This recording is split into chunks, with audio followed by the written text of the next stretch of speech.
টানা তৃতীয়বারের মতো সিলেট স্ট্রাইকারের হয়ে বিপিএল খেলতে যাচ্ছে Mashrafe Bin Mortaza. Sylhet Strikers BPL player draft থেকে সর্বমোট ১১ জন ক্রিকেটার কিনে নিয়েছে আগেই।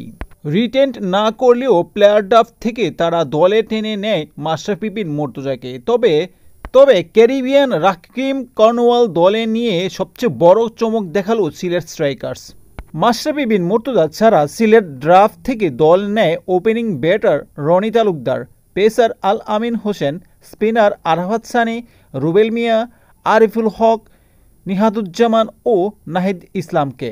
এছাড়া বিদেশি ক্রিকেটারের মধ্যে পল স্টার্লিং, জর্জ মুন্সিদের সাথে ক্যারিবিয়ান ওয়েস্ট ইন্ডিজের ক্রিকেটার রাকিম কর্নওয়াল, আফগানিস্তানের ব্যাটসম্যান সামিউল্লাহ শেনওয়ারি, ইংল্যান্ডের পেসার রিস টপলি, এই সকল দুর্দান্ত কিছু পারফর্মার দলে ভিড়িয়ে অনেকটা শক্তিশালী গঠন করেছেন সিলেট স্ট্রাইকার্স। এরই মধ্যে জার্সি উন্মোচন করে ফেলেছে, দুর্দান্ত একজন কোচ নিয়োগ দেওয়া হয়েছে, তার সাথে গ্রুমিংও শুরু হয়েছে। তবে মাশরাফি বিন মুর্তজাকে নিয়ে এখনো অনিশ্চয়তা কাটেনি। তবে অনেকটা ধারণা করা যাচ্ছে মাশরাফি বিন মুর্তজা মেন্টর হিসেবে থাকতে পারেন। সবকিছু মিলিয়ে সর্বমোট যে ক্রিকেটার রয়েছে, Paul Stirling Ireland, Josh Munsey Scotland, Rahkeem Cornwall West Indies, Samiullah Shinwari Afghanistan, Reece Topley ইংল্যান্ডের।